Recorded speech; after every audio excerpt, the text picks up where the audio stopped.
We're back. I got a quick lunch break in there. We're gonna do some animation, and we're gonna do it pretty quickly because I got Bo's coming over here a little later. We're gonna practice some guitar, and then I'm gonna help him work on his game development stuff. So let's get right into it. This video, we're gonna take what we made earlier, and I'm gonna move OBS. Sorry about that.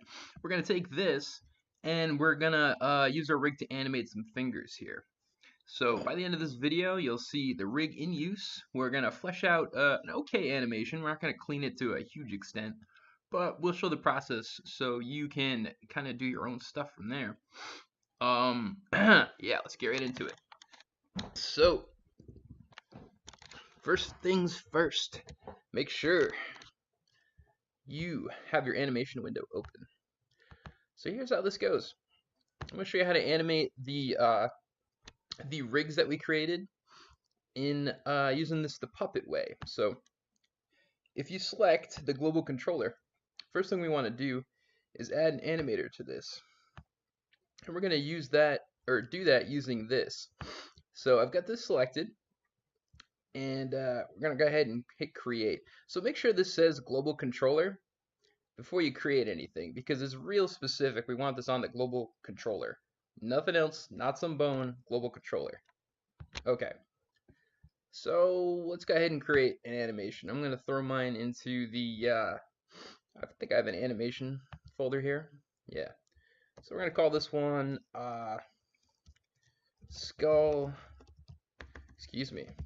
skeleton hand grip. Okay, cool. So now we're going to prep the canvas a little bit. There's a lot going on.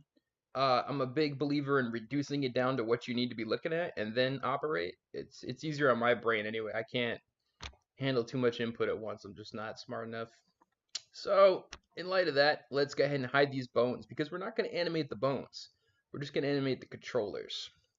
So to do that, there's two ways you can do it. First of all, you want to lock the bones so you don't accidentally select them. So come in here, search for bone. And this is slightly tedious, but you want to click on just the bones for this. Now, if you made a selection group and you're ahead of the game, that's great. You can use it now. But I haven't shown how to do selection groups yet, so we're just going to do it this way. I'm avoiding the controllers. Ah, damn it, I just clicked accidentally. So I'm holding down control, I'm left clicking these things one at a time. And I just want to get just the bones, not the control groups. Nothing else except for the bone. And there's quite a few of them. Looking good so far. Oh my god, I clicked off the damn thing. So annoying. You know what? I'll show you how to do controller groups while we're at it. If you click on animation, where is it? See where it says save selection? We're going to use save selection here. So what I should have done in the very beginning is had all the bones selected and created a control for reselecting them. So let's do it now. Same thing, I'm going to come in here and select all of these. In fact, I'm going to use my mouse. I'm trying to use a trackpad like a sucker when I have a mouse right here that I hooked up earlier. Click that. Need this, still holding down control. Make sure I can add to the selection. Is it good? That looks good. This is so much easier with the mouse. Okay. And these are all looking pretty good. Alright, so it looks like I've got everything selected for bone. So what you want to do is come over here under the animation tab and click save selection. What that's going to do is create something where you can reselect all this stuff easily. So I like to create one just for the bones. Select objects, it gets it done. Alright, so I'm going to clear that out. I'm going to reselect all these things. And then we're going to move into part 2 where I'm going to lock everything. So remember, we created a lock on the transparency layer earlier. It has nothing to do with transparency, we're just locking stuff. It could have been named anything. So this is saying, do you want to do all the children? Yep, we want everything done. Okay, so that's cool. So if we go back to the project, I'm going to turn off the filter. In the last video, you probably saw me try to lock these and fail at it. So here we go, we're locking them down now. And the hand itself is already on the layer. So if I were to come in here and just highlight everything, already we're getting a lot better results where we're not accidentally grabbing different bone parts. We need just the controls. Cool. So yeah, it's a lot of prep work, but if you prep it quickly, it's going to save you a lot of time in this part here. So part 2. Now that we've locked them, we don't need to see them. Click on the global control object, expand the script that says global control, and click on bone visibility. Now they're gone. Now we're looking at a nice clean canvas. We've got our controls here, we've got our controls there, and that's everything we need to animate. So again, just to review, we're going to do this kind of animation. We're going to just make the fingers close, basically. Alright, so again, I am not claiming to be pro at this. I'm learning it, so there's probably way better ways to do this, but fundamentally, you'll get to see how the animation system kind of comes together rather than like a pristine technique. So here we go. The first thing I want to do is create an end frame and a start frame. And so to do that, I'm going to click on the global controller because that's what we're going to key to. I'm going to lock this animator so it stays here. And we've already created this clip. So skeleton hand grip is what we're adding to. I'm going to press the record button down here. And then for the very first keyframe, you got to come up here and right click stuff. So before I do any of that, I want to make sure I have all my controls selected. So earlier we created a selection that selects all the bones. Well, this time we want to select all the controls. So I'm going to take the time to do one more setup here that's going to help us out. And that is to create a selection group for all these controls. And that's what I'm talking about, these controls here. All these guys. Now, it would be nice if you could just shift click and do this like that, but it doesn't really grab anything on the inside.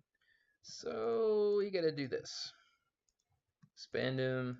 Now, hey, guess what? If you've got a quicker way of doing this, I would love to know about it. Go ahead and drop that in the comments. Tell me your tricks, because I have a feeling this thing I'm doing here might not be the fastest way to go about this. You could use the search hierarchy, that kind of works, but the naming is like a little weird, so that it's not easy to just go ahead and select everything. So I do it this way. It takes a little time, but I know it's done right. I'm kind of looking at these triangles here. They're all facing down, showing me that they're fully expanded. I don't see anything not facing down. And so then we're going to save this selection.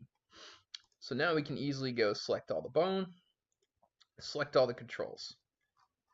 Alright, that's what we needed. Cool. So now with the controls selected, now we can begin to keyframe some stuff. Notice that this, excuse me, this transform has all these dashes, indicating that it's selecting multiple things. We're going to right click this and add key, add key, add key. The keyframes down here, represented by these little diamonds, show that we've gone ahead and keyed all that stuff. So now we have the first frame. Let's go to the very last frame because we want to make a loop here. Now instead of right clicking that, you can press K on the keyboard and that'll key everything you have selected. So now our animation does nothing, which is good. That's what we intended. Alright, so my approach is this. We're going to work from high level to low level. You can always refine animation further, but the first thing you want to do is be able to at least imply the animation and tell the story of what you're trying to do. In this case, we need to show that the hands are closing, even if it looks rough. That's the first goal. So with that in mind, and set to pretty much any frame in the middle here, we're going to go ahead and start moving the fingers. So this finger right here is the thumb, I think, because this is the left hand, so that would be the thumb. So we want it to come down and kind of curve in, like that-ish. So I say ish, that-ish, or whatever, because we're not trying to make it perfect at this point. We're just trying to get it generally correct. Alright, so this finger here, the pointer, generally want it to kind of curl in like a grip. Also, I don't know if we need to be looking at all this mesh right now, so perhaps it would be easier to look at it in shaded. That's a little less noise, a little less information. Now notice the finger's bent up all crazy. You can fix that by adjusting the pole of the object. So I'm going to click on this box, and there's a lot of spheres floating around, so it's sometimes easier to just use the hierarchy to find things. And we'll move that over here. The other thing I want to do is take off the lighting so it's flat. Clicking that little light will do it. There we go. Now that looks good to me in terms of visual information to have to deal with. Alright, so that's looking pretty good. Let's lower this down a little further. Maybe down to here. Maybe a little closer to the palm. Yep, there we go. Alright, so then we bring that up here. That's looking generally pretty good. Well, it actually is a little rough. That finger is kind of bent in a weird way.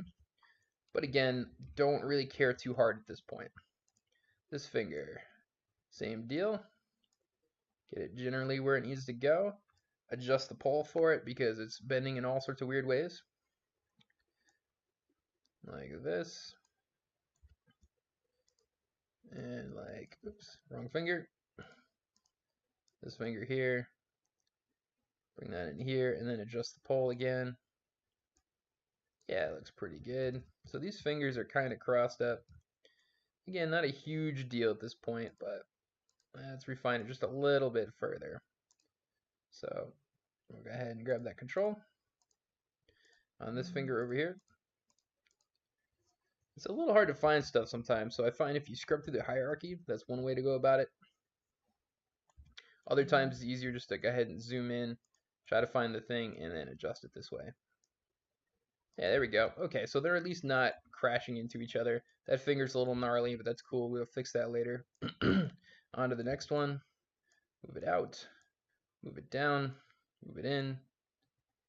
And then we'll adjust the pole again. Find the pole in the hierarchy. And shifting it. Oop, Control Z to get that back. This one's pretty touchy. There we go. That looks good. And then the pinky. Bring that down, bring that over, and then adjust the pole. Like so.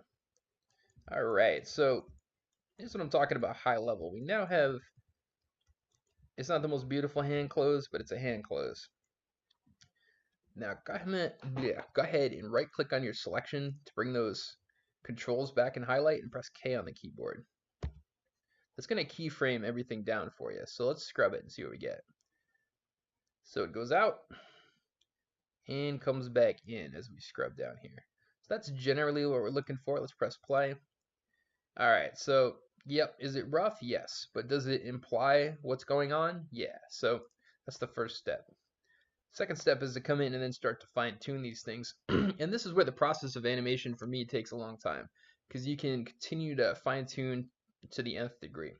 But I like to go big problems first and then just work your way down to details. So for me, the first huge problem is that when I'm scrubbing in, well, actually, it's probably the timing of the thing. Let's look at the time. That's a little fast. I actually want to take a little more time. So what you can do is come down here and grab the top diamond and scrub it to the right or move it to the right. You can move this one, and I have it playing at the same time, so you're able to watch it in real time. So that's a little slower. I think I like that better. So now that I got the general timing pretty good, I'm going to go ahead and stop the animation. I'm going to move to this key here. And I'm going to try to figure out where I want these fingers to be at, intermediate between the first frame and the middle closing frame. So I can tell you right off the bat, I want these fingers not bent out weird like that. So that's the first obvious thing that's wrong for me. So let's go ahead and fix that now. We'll take this and move it out to here. Same thing with this one over here, this control. That's looking pretty good. This finger is kind of weirdly sideways, so it looks like that might be an issue with the pole on the object. So I want that, let's call that there. And then this finger is way messed up, so let's go ahead and fix that one, which I think is this. And this is why we cleaned up the selectors earlier on, because you can see even with our nice and tidy sized selectors, there's still a lot going on. And then let's have a look. We're kind of ignoring these messages down here for now, because we might fix them as we clean our animation. Now this finger right here is totally messed up and totally jacked, so let's fix that thing. Yeah, see the errors, like, really? Is that what you meant to do? No, so we'll fix it. Kind of like, it doesn't really, yeah, okay, more like that. And then the rotation of the object too. You can see that doesn't do much. This is kind of a situation where, again, you can get some solutions right here, adjusting this pole object. So see, the joint is kind of twisting weirdly, so we're going to twist it this way. And then over here, move this a little bit. Oops, move this a little bit. Kind of straighten that out. All right, so it's not 100%, but that's fine for now. See if we get the next big fix done here. So it's all that changed. Again, I'm going to select all of the controls and press K. You want to keyframe everything. If you go to the Puppet 3D channel, they talk about, Jamie talks about the idea of keyframe everything. It makes it easier to go back and adjust the curves later. So I'm just doing that because I trust the advice. All right, so now we scrub this, and look, we've gotten rid of some of the weirdness there with the fingers coming out too far. Bringing it in, yeah, it looks pretty good. Oh, see, there's some chaos, but we fixed the first level of problems. Now, if we scrub out here, we can see we're dealing with kind of the same situation, but since this animation is fairly symmetrical, we can take our solution here and click the top diamond. I'm hitting Control C on the keyboard, and I'm going to come down here and hit Control V to paste it on the timeline. And if we scrub, we can see that that actually fixes some of those issues right there.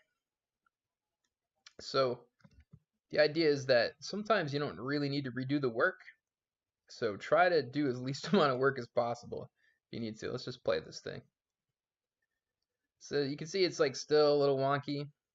So if that's not a good solution for you, you can come right in here and just go ahead and delete that frame. We can fix it manually if we like. Alright, so that comes in. Now by the time it gets to here, you know, this is still a little bit crunchy. There's a lot of stuff going down there. You can also scrub this to find, yep, the point you want to work on next. So for me, you'd be probably about there. You could fix this again manually, or you could try to duplicate your way out of it. In this case, I'm just going to grab these and fix them quickly. I don't actually want to move everything there, so I'm going to select individual things to move, like this, and this one. And over here, this one's looking a little bit messed up too, so we're going to head and move that. Yeah, about there. Seems pretty good. Pinkie kind of messed up, so we'll try to move this. That's a little better.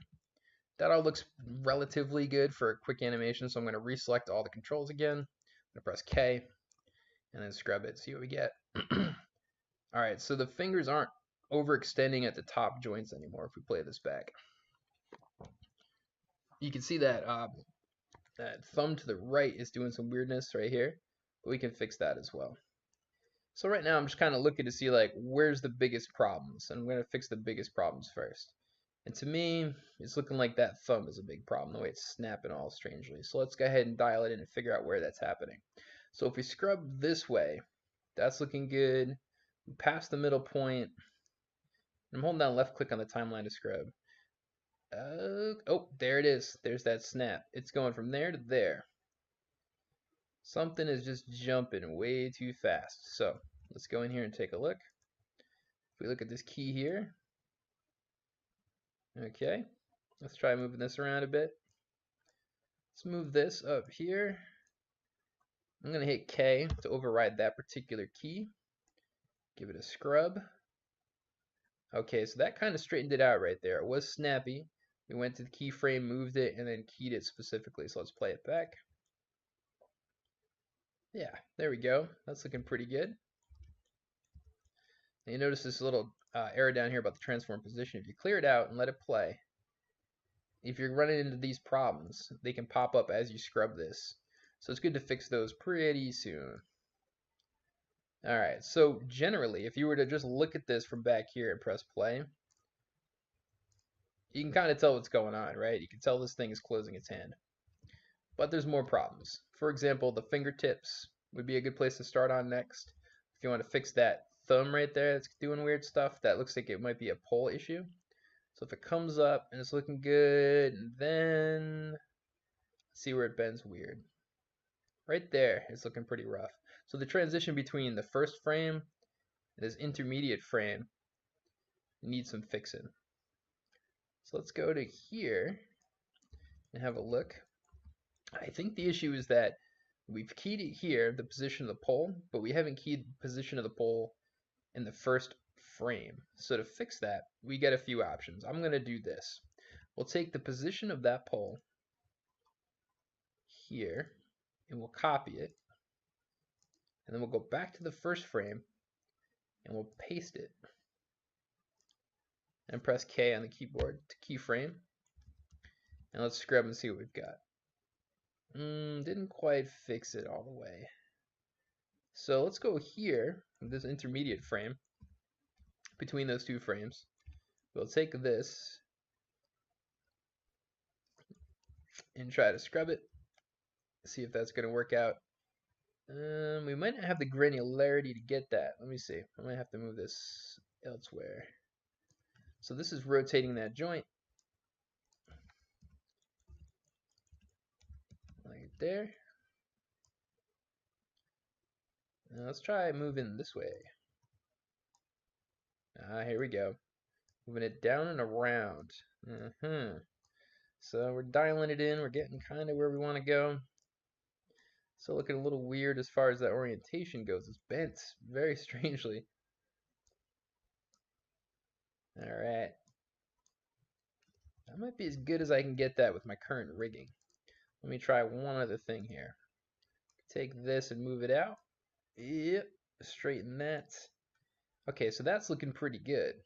So I'm going to come in here and do the same thing. It looks like the solution may have been to go ahead and adjust that IK controller more so than the pole in that situation. So I'm going to select the objects, key it, and then give it a scrub and see what happens. So as we're scrubbing here, it's not bending super weird.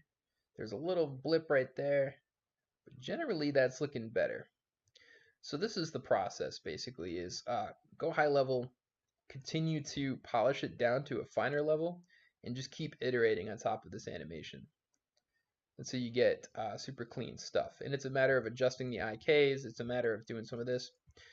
The thing I want to show you before I wrap up this tutorial is what to do if your weight painting is not quite right. So for example, let's say we're happy with how this is generally going, but we want to move these bones here too, because currently they don't move. So we have these orientation controls set up, and if I move them, you can see that this one actually works pretty good. Let me find one that's more problematic. Perhaps this one. That one's pretty good. Our rigging was actually pretty good as far as like getting the skeletons in place and having the weight painting be controlled. So, oh no, we don't have problems. I mean, that's awesome. But let's say you did run into an issue like, we'll be super picky here about this one. Let's say you want to make it so, yeah, here we go. Let's say you really don't want this flesh to move right here when this thing rotates. Right? It's affecting this finger, it's affecting too much, it just needs to affect that one finger. So we're going to come in here and paint that weight. So make note of the controller you're working on. This is bone 13. So we're going to click on the object, we'll go to rigging, we'll go to, skinning, and we'll go to paint weights. Now I have to warn you, even if you save, we'll save this as, maybe hand 5. As far as I can tell, and I hope I'm wrong, throw it in the comments if I'm incorrect, please let me know. You can't undo weight painting. And even if you save it and reload it, your painted weights will remain. So be careful when you're painting weights, is what I'm getting at, because it's hard to undo. All right. After all that talking, I forgot what bone we're trying to edit. So I'm going to go right down the list and find it. There it is. So bone 17, we're going to work on the influence. Actually, excuse me, I think it's 18. Let's keep scrolling here. We'll get there eventually. Nope, there it is. That was the bone right there. That one. Okay. All right, so there's a bunch of white spilling over here. We want to eliminate the white. Anything that's white is influenced when the bone rotates. anything that's black is not influenced. We want to paint this area black. So here's how I like to do it. This brush is too big. So down here, slide the slider to get the brush size to go down. There are, I think, hotkeys for doing this too, but I don't have them on point right now, unfortunately. So I'm just going to use the interface. So slide those, and then down here is the strength of the brush. I'm going to leave that on 1, just so it turns things either black or white to keep it simple.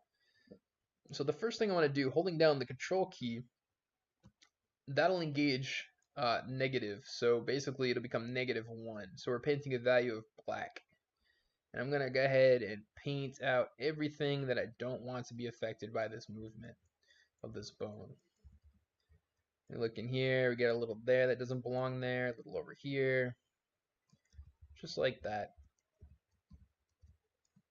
Happy little weight paints. Happy weight paints. Okay, so when you generally have it blacked out, you're going to notice some stark transitional stuff here and some little nuggets of weight that are hard to get. A tip that helped me out is you're actually painting on the vertices more so than the mesh. Maybe that'll help you. If you hold down shifts and you hold down left click, it'll smooth. So this will try to blend the differences a little bit. Sometimes it's what you want, sometimes it's not. So it becomes this process of kind of, for me anyway, paint it heavy to get rid of what you want, and then to get the areas that are tough to get at, hold down shift and try to smooth your way into getting them. Because these little corners and stuff can be tough to get. If you can't get them, sometimes smooth will take care of it. And then smooth will make the transition a little bit cleaner between some of the animated points. So for example, I want to get rid of most of that, but I'm going to hit a little smooth down here to make that a little cleaner. And then I'll zoom in best I can to here. So some of this should actually be weighted. So I'm going to hit that with a little bit of weight, a little bit of smooth. Yeah, so generally that's looking pretty good. Let's get rid of that right there. And the more vertice dense your mesh is, the finer you can paint too. So that is kind of an advantage for a heavier mesh. Alright, so that's generally what we're looking for. We wanted to minimize the effect on the neighboring fingers, like so. Alright, when that's done, go ahead and scroll back up. I don't know if you have to click on this or not, but for good measure I do. I'm clicking back on the object, and then I'm clicking Finish, Edit, Skin Weights.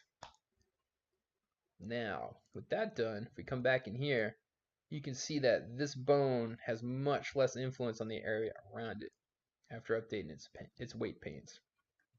So that's generally what you do for weight painting. You fine tune it by painting it. I can't really describe it any other way.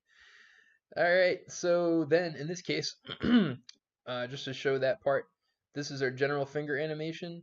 Let's say we want to start to add in some of this rotation down there. You can see I accidentally keyed it already, where it's starting to rotate here. But that's what you would do. You'd come into the timeline, find a place that you want to rotate it to. Go ahead and turn that. Oops, that's a little too far. Give it a little turn. See, the IK is affected by this. Notice that it's, see that? You gotta really kind of dial these things in a little bit, but this is the gist of it. You come in here and you just start adjusting these, give it just a little bit of turn to make these fingers look a little bit more animated. I'll give that some too. Even just a little bit goes a long way sometimes. Again, with the poles and the IK, you gotta really fine tune these things. And notice the orientation of this root bone is affecting that IK chain. So it takes time. I'm still learning all these effects myself, so I don't have all the answers here. All right, so that looks good. I'm gonna hit, excuse me, I'm gonna go to animation. I'm gonna reselect all the controls. Hit K. And then if I scrub this, you can see that the bones are slightly animated at the bases now. Yep. So that's generally the deal of creating animations with Puppet. It's a matter of creating these rigs and then animating the rigs, and then using the advantages of the rigs, using IK, the limb control, parent control, orient control. I suggest reading up on this stuff and watching the official Puppet channel where they explain these features a little bit more in detail. For now, we've just been using IK and the orient control, but there's advantages to using the limb control as well. All right. Hey, I hope that really helped out you guys. And please, if you have any insights to this process, leave them in the comments, make a video. shoot them my way because I'm trying to master this process. I mean, I want it clean and on point, so I don't have to struggle with it. And so as I get better, I'm going to continue to share that out. And then I'd like to see what you guys are all making out there too. So send videos this way, send comments this way. If you thought this video was helpful, give it a like, give us a subscribe, and yeah, I guess keep at it. I'll just share with you guys that I've struggled with this. I've been working on this for a while now, and I find that the more I watch videos where I see people doing this stuff, the easier it is for me to pick up because there's a lot of subtlety to it and a lot of process, and just a lot of theory too. Rigging, I don't even know what the hell to call rigging properly because it's like making bones and then you rig them to make the controls and you skin it. So there's got to be a term for all that. So if there's a term that encompasses those 3 steps of creating the skeleton, rigging, and skinning, let me know what that is in the comments too. All right, until next time, and next time's probably going to be pretty soon. I'm out. Bunny Gun Games, Nate Haskins. Animations, go get 'em. Peace.